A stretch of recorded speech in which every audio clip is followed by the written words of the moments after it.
आज बहुत देर हो गई है मम्मी जी। क्या करूं, परी ने रात भर सोने ही नहीं दिया। सुबह आंख लगी तो ऑफिस जाने की चिंता में तुरंत उठना पड़ गया। आज तो मुझे बहुत देर हो जाएगी ऑफिस पहुंचने में। मम्मी जी, मेरा लंच तैयार है, जल्दी दे दीजिए। कनिका अपनी बेटी परी को गोद में लिए घूमते हुए बोली। ले बेटा, एक बड़ा लंच, एक छोटा स्नैक का डब्बा, जब भूख लगे खा लेना, और गर्म पानी की बोतल। मम्मी जी, आज परी को फीड कराते कराते देर हो गई है। मैंने उसकी दूध की बोतल भर दी है, समय से पिला दीजिएगा।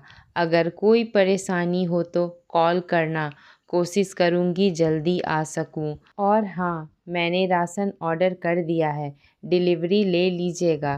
कनिका के हाथ से परी को अपनी गोद में लेते हुए बिमला जी बोली। तू इतनी चिंता क्यों करती है बहू, आराम से जाओ, मैं सब संभाल लूँगी। और अगर कोई परेशानी आई तो तुझे फ़ोन कर पूछ लूँगी। और फिर प्रशांत किस लिए है, 11 बजे तक ऑफिस जाएगा, उसकी भी जिम्मेदारी है। तू जा, बस अपना ध्यान रखा कर और गाड़ी आराम से चलाना, रास्ते में ट्रैफिक बहुत है। कनिका मुस्कुरा दी। जी माँ जी, आप जैसा कहेंगी वैसा ही करूँगी, बोल जल्दी में अपनी गाड़ी की चाबी उठा ऑफिस निकल गई। इधर सोफे पर बैठी खुशबू जी चश्मे में से दोनों सास बहू की शक्लें बारी बारी देख रही थी। फिर बहू के जाने के बाद चाय की प्याली से सुड़का लेते हुए अपनी भाभी बिमला जी से बोला। अब बस भी करो, सुबह से देख रही हूँ एक टांग पर नाच रही हो, बहू पोती इन्हीं की परवाह करे जा रही हो। मेरा मतलब है, उम्र हो गई है भाभी तुम्हारी, थोड़ी परवाह अपनी भी कर लिया करो। आखिर कब तक बहू की सेवा में लगी रहोगी, उसे भी थोड़ी सेवा करा लिया करो। बहू सिर्फ देखने के लिए लाई हो क्या? खुशबू जी जब तक 4 कड़वी बातें न सुना ले तब तक उनका खाना कहाँ पचता है। बिमला जी अपने नाम स्वरूप बड़ी विनम्रता से अपनी ननद की बात टालते हुए बोली। दीदी, आज आपके पसंद के पालक के पकौड़े बना रही हूँ, 2 मिनट रुको, अभी लाई। सही बात बोल दी, इसीलिए बचने के बहाने ढूंढ रही हो। जब तक बात न बनी तो बोले चले जा रही थी। बिमला जी फटाफट पालक के पकौड़े बना लाई। फिर दोनों ननंद भाभी ने मिलकर पकौड़े का लुत्फ़ उठाया। देखो विमला भाभी, तुम शुरू से ही सीधी सच्ची रही हो, तुम्हें हर कोई उल्लू बना जाता है। तुम्हारी बहू 2 मीठी मीठी बातें कर तुमसे सब अपना काम करवाती है और बच्चा भी पलवा रही है, और कल जब इसकी बारी आएगी तुम्हें घर से निकाल देगी। नहीं जीजी, मेरी बहू तो बहुत अच्छी है। 2 साल हो गए कनिका को, कभी शिकायत का मौका नहीं दिया बच्ची ने। बिल्कुल ऐसे घुल गई है जैसे चाय में चीनी। और जीजी, हम पढ़े लिखे थे मगर हमारे माता पिता ने हमें आत्मनिर्भर बनने का मौका नहीं दिया। इसीलिए आज मैं सोचती हूँ अपनी बहू को सक्षम बनाने में थोड़ा सहयोग कर सकूँ तो क्या गलत है। अब परी हो गई तो थोड़ी जिम्मेदारी उठा लूँगी, जिससे उसका कल संवर जाएगा। वरना हमारी तरह करती क्या हो, बेकार घर में पड़ी रहती हो। तुमने आज तक किया ही क्या है, ऐसे जुमले सुनने पड़ेंगे। अपनी भाभी के मुंह से बहू की तारीफ सुन खुशबू जी जल भुन गई। उन्हें लगा ऐसे बात नहीं बनेगी। घर में आग लगानी है तो 4 बातें और सिखानी पड़ेंगी। भाभी, बहू तुम्हारा इस्तेमाल कर रही है। अभी मीठी बातें इसलिए कह रही है क्योंकि बच्चा पलवाना है। बच्चा बड़ा हो गया तो तुम्हें कौन पूछेगा, तुम और बूढ़ी हो जाओगी तभी कहती हूँ अभी से बहू को रसोई पकड़ा दो। ये 4 पैसे के चक्कर में वो तो बाहर मज़े कर रही है और तुम रसोई में सड़ जाओगी। ऑफिस जाने वाली औरतें मीटिंग के नाम पर पार्टियां करती हैं, जब घर में कोई मिल जाए तो घूमने निकल जाती हैं, काम के नाम पर देर से घर आती हैं। 4 दिन से देख रही हूँ, सारा दिन परी की पॉटी, सुसु, डायपर सब तुम देख रही हो। दूध पिलाती हो जैसे तैसे, परी सोती है, तुम रसोई में खाना बनाते रहती हो, जब उठ जाती है उसकी सेवा में लगी रहती हो। दोपहर में कमर सीधी तक नहीं कर पाती। मैंने देखा रात में भी तुम्हारी गोद में ही उसे सुकून मिलता है। अब जब माँ की गोद कुछ घंटे मिलेगी और तुम्हारी गोद पूरा दिन, वो बच्ची तुम्हारी आदी हो जाएगी। फिर तुम चाह कर भी उससे अलग नहीं हो पाओगी। यही तो चाहती है तुम्हारी सीधी सच्ची बहू कि बच्चे माँ से लगाव न रखकर दिन भर दादी का खून पिएं। धीरे धीरे जब बड़ी होकर तुम्हारे सिर पर नाचा करेगी, स्कूल जाने में अभी 4 साल लगेंगे उसे, तब तक तुम्हें अधमरा कर लेगी ये माँ बेटी तुम्हें।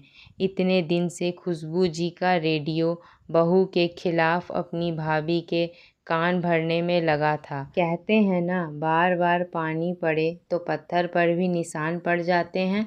वही हुआ। बिमला जी भी अब खुशबू जी की बातों में आने लगी। उन्हें भी लगने लगा कि बहू उनका दुरुपयोग कर रही है। अब पोती का हर काम रोना उन्हें बहुत बुरा लगने लगा। जो काम में हंसी खुशी कर रही थी, अब रसोई के कामों में उन्हें चिढ़ होने लगी। अपनी ननंद की बातों में आकर आज बिमला जी ने निश्चय कर लिया था कि शाम का खाना तैयार नहीं करेगी और कह देगी कि परी की देखभाल उससे नहीं होती। नौकरी छोड़ो और अपनी बच्ची को खुद संभालो। आखिर मेरी भी उम्र हो चली है, अपने बच्चों का किया, अब तुम्हारे बच्चों का भी क्यों करूं। सारा दिन उनके दिमाग में यही घूमता रहा। अपनी भाभी के विचार सुन खुशबू जी अपने मंसूबे में कामयाब होती दिख रही थी। काम जल्दी खत्म होने पर कृतिका 5 बजे घर पहुंची। उसके हाथ में प्याज की कचौड़ियाँ थी। वो अपना पर्स रखते हुए बोली, मम्मी जी आज अदरक वाली चाय मैं बनाऊंगी, साथ में खाएंगे। आपको पसंद है ना, इसीलिए आपके पसंद की गर्मा गर्म कचौड़ियाँ लाई हूँ। देखा तो परी झूले में सो रही थी। उसको पुचकार जल्दी से हाथ मुंह धो कपड़े बदल रसोई में पहुंची। चाय बना लाई। डाइनिंग टेबल पर तीनों बैठ चाय नाश्ता करने लगी। तभी कनिका बोली, मम्मी जी आज मैं बहुत खुश हूँ, मुझे प्रमोशन मिला है, जिसका पूरा श्रेय आपको जाता है। आपने 6 महीने की छुट्टी के बाद मुझे नौकरी पर जाने का हौसला दिया। पीछे से परी की जरा भी फिक्र ना करूं ऐसा कहा। आप ही की वजह से आज मुझे तरक्की मिली है।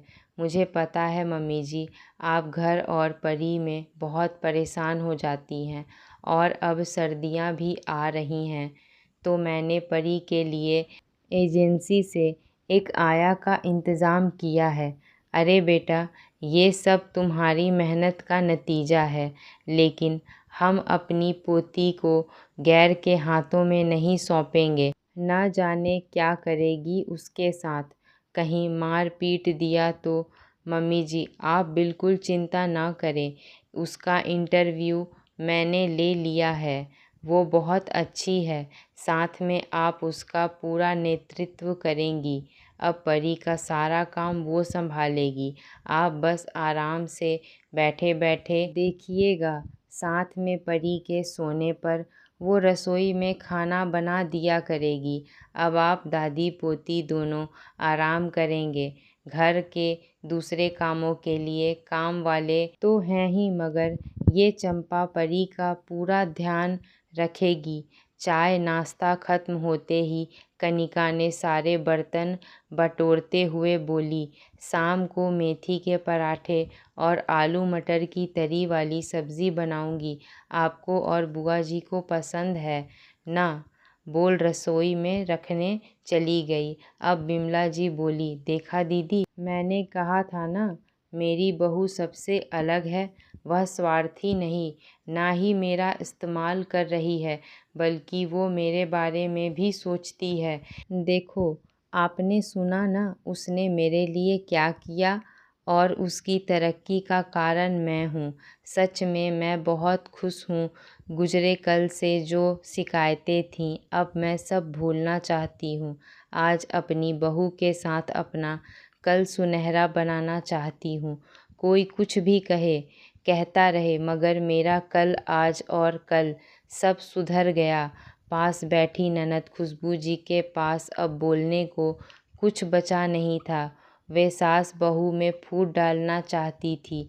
यहाँ तो घर इतने प्यार, सहयोग, अपनेपन से जुड़ गया था, जैसे अंबुजा सीमेंट से बनाया गया हो, जिसे तोड़ने के इरादे अब उन्हें छोड़ देने चाहिए थे।